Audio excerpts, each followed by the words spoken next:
Fala, peregrino! Seja muito bem-vindo aqui ao canal Fatos Maçônicos. E nesse vídeo de hoje nós vamos conversar um pouquinho sobre a resiliência da maçonaria durante a história.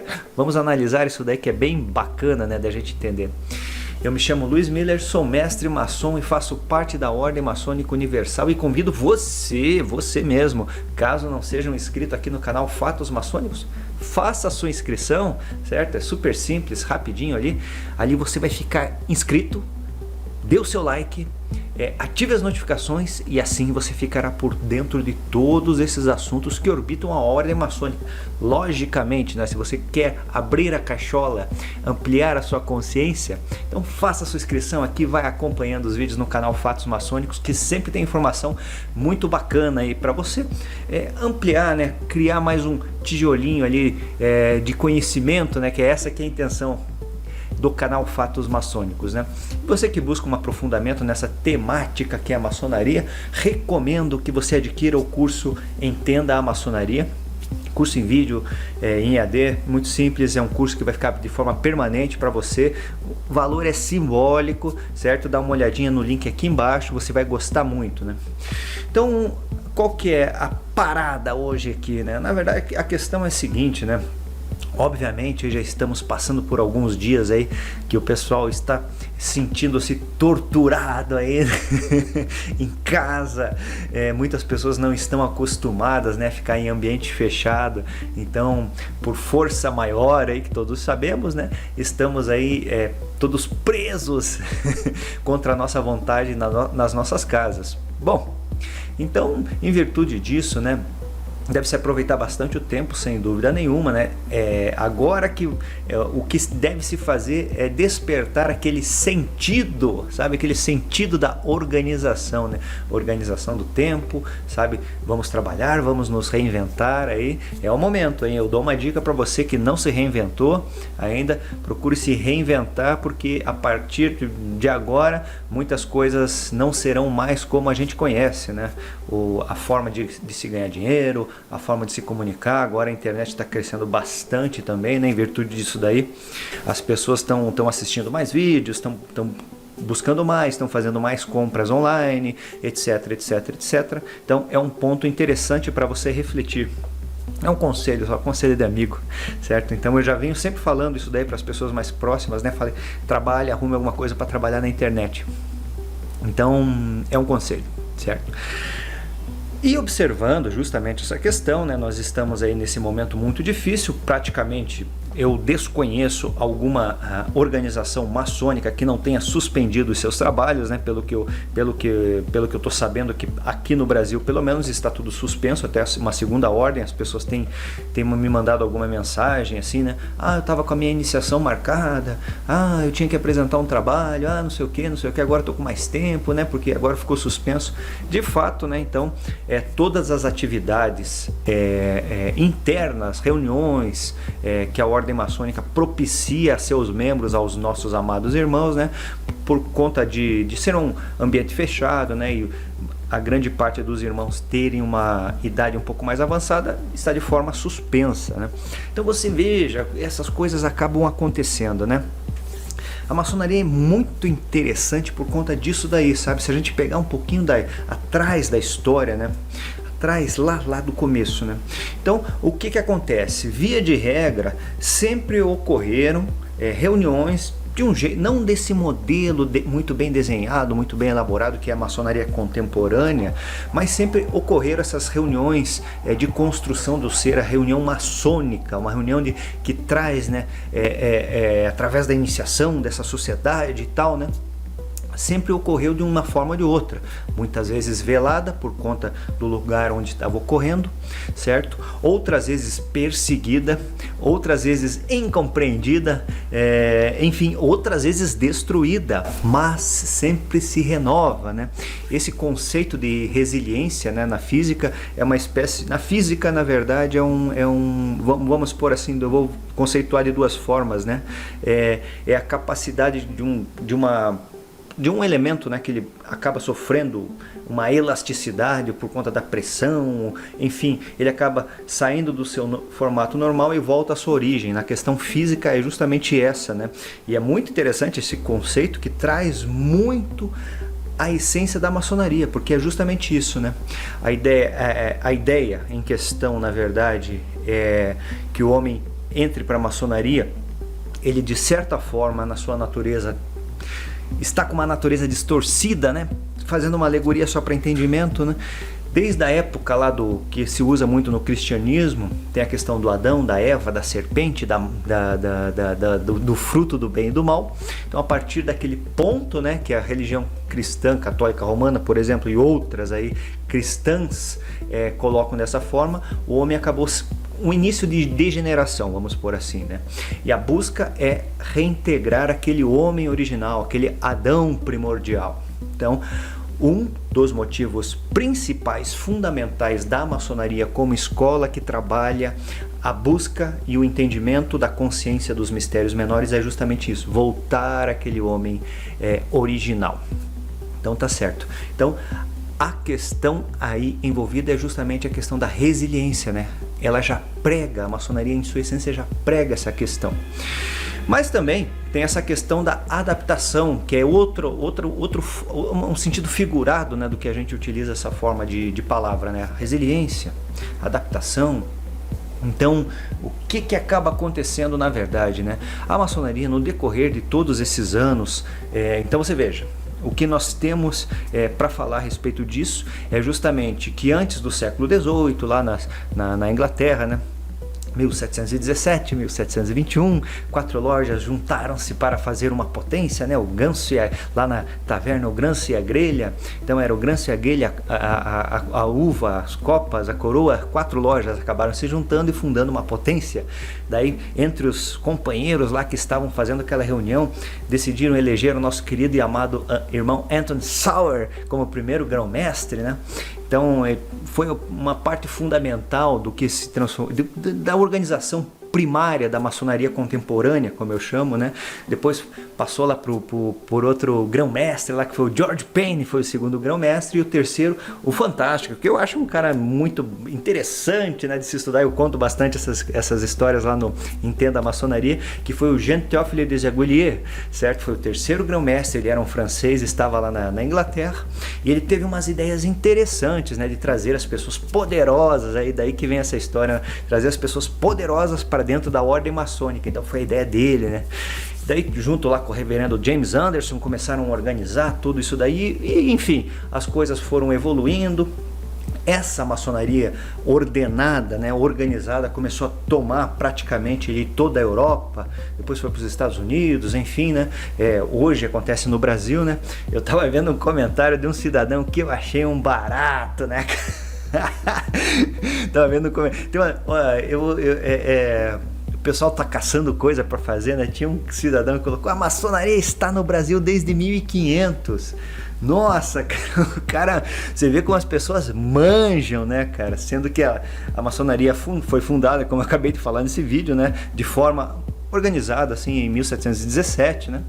E nós temos aí o primeiro movimento maçônico oficial, né? Nós temos um movimento pequeno, na verdade, aqui no Brasil, né, falando de Brasil, lá pros lados do Nordeste, lá na fundação da loja Cavaleiros da Luz, que de fato, né, falam tal do aerópago aí, mas não tem nenhum fundamento isso daí, certo? Não era uma loja maçônica, eram reuniões, não eram maçonaria propriamente ditas, né?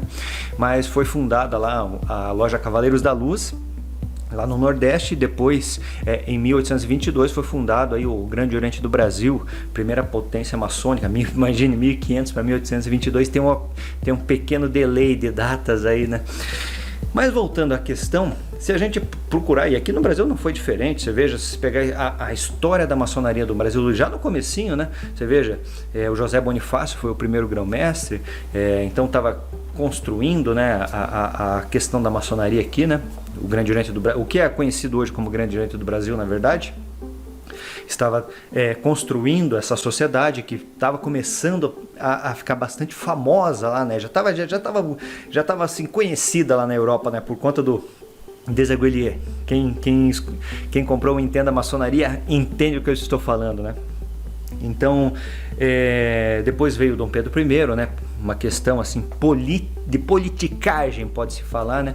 Foi convidado para tornar-se membro ali da ordem maçônica, certo? E por conta de ser o imperador também lhe foi dado o cargo lá de grão-mestre, né? Não é o último cargo, ele é o cargo de grão-mestre, não era o último grau, é o cargo de grão-mestre. Então ele foi elevado lá a tudo que tinha, na verdade, né? Foi iniciado na maçonaria e 3 dias depois foi empossado como grão-mestre da maçonaria. Passou um tempinho, passaram alguns meses, ele já mandou cortar a maçonaria porque o Dom João VI não se agradava dessa questão, né? Então, basicamente é isso, né? Eu conto um pouquinho mais lá no Entenda Maçonaria a respeito desse assunto, mas via de regra isso, a maçonaria desceu no país, o Dom Pedro I foi iniciado e já recebeu o cargo, né? Um cargo administrativo, né? Causa confusão na cabeça das pessoas. Ele foi para o último grau. Não, era um cargo administrativo, por favor. Ele pode até ter recebido lá, mas ele virou o grão-mestre e com isso daí ele decidiu, né? Sendo o imperador assim da questão política que comandava o país e também grão-mestre, decidiu por fechar a maçonaria. Certo? Mas depois o que aconteceu? A maçonaria ressurgiu, reviveu e cada vez foi mais crescendo, né? Hoje vem crescendo bastante aqui no nosso país.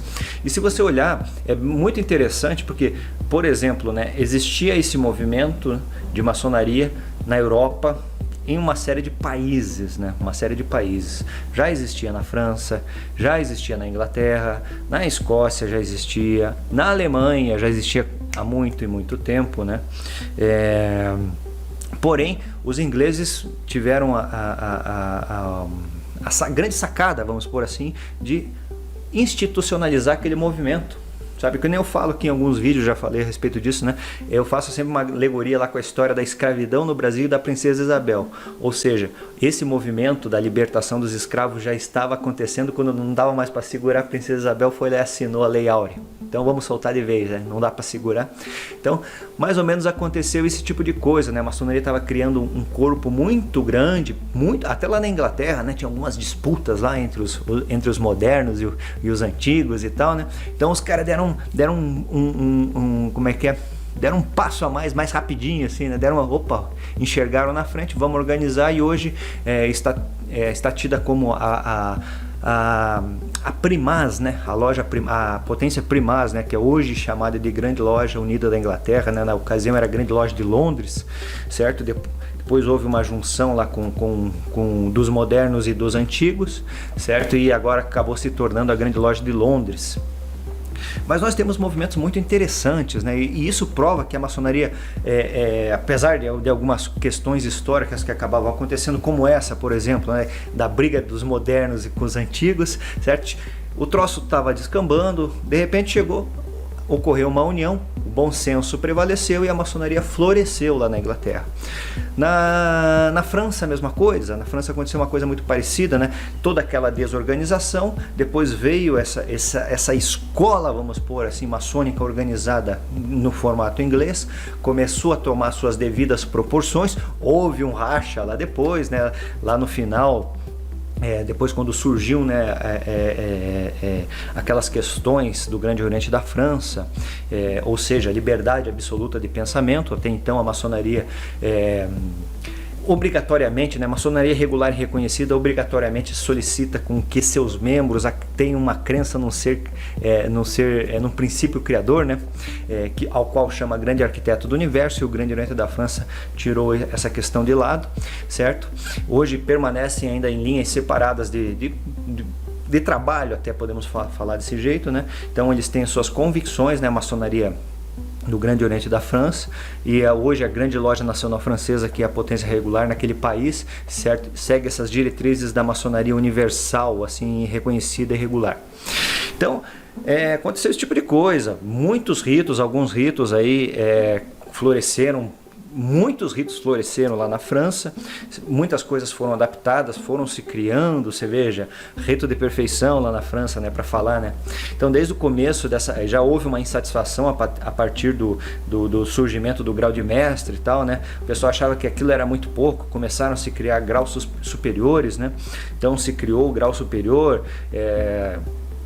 uma série de coisas que eu conto lá esse aqui é um vídeo de história, né?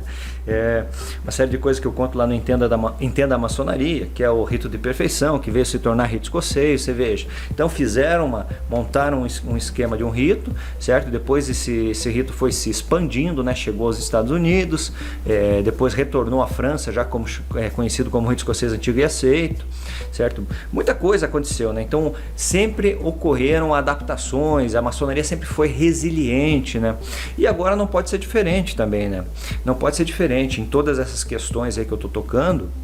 Você pode ver, mesmo não organizada, sempre existiu, sabe? Veio a questão da organização, a maçonaria persistiu, certo? Por quê? Porque na sua essência tem aquela questão da resiliência que eu falei aqui no começo do vídeo, né? É a questão básica e física, né? Que a física fala a respeito desse significado, afinal de contas, do que é ser resiliente ou não, né? Assim, basicamente, estou falando num sentido muito figurado, mas é retorno à origem, né? No sentido físico, né? Daí no sentido figurativo, alegórico, aí nós temos essa questão da adaptação, que também não foge muito, certo? Mas tem essa questão, e eu lhe chamo a pensar no assunto, né? Aonde será que vai parar essa maçonaria nesse novo formato aí que está acontecendo? Então temos que nos adaptar, certo? Todos temos que nos adaptar. Então, se você não é maçom, procure ser resiliente, procure tornar-se um maçom. Hoje está um pouco complicado por conta dessa suspensão geral, né? Muitas pessoas falam comigo todos os dias aí a respeito dessa questão da entrada da maçonaria. Deve-se buscar essa questão sempre, né? Conversar com conhecido, fazer o cadastro lá que eu falo lá no vídeo 108 aqui do próprio canal Fatos Maçônicos. Manda uma cartinha de intenção lá, um formulário de intenção, certo? E vai tocando a vida, certo? Mas vai tendo isso daí na cabeça, né? Que a maçonaria é justamente essa questão, né? É essa questão, se a gente olhar na história, é essa questão da adaptação sempre, sabe? Buscando, se veja, por que existem tantos ritos, né? Eu vivo falando, porque era o formato de entendimento do pessoal que desenvolveu naquele determinado período, naquele determinado local, naquele determinado país. Então, determinadas formas de conduzir uma reunião estão atreladas a todos esses quesitos que eu falei, não se perdendo a essência, que é o conceito iniciático e outras coisas que envolvem essa questão da maçonaria. Pense muito nesse assunto que eu estou falando. Bom, nesse vídeo de hoje eu vou ficando por aqui. Penso que tenha falado até demais, né? Mas falei bastante coisa aí. Se você não entendeu, reveja o vídeo, certo? Agradeço ter ficado até o final e espero você no meu próximo vídeo. Um fortíssimo e grande abraço.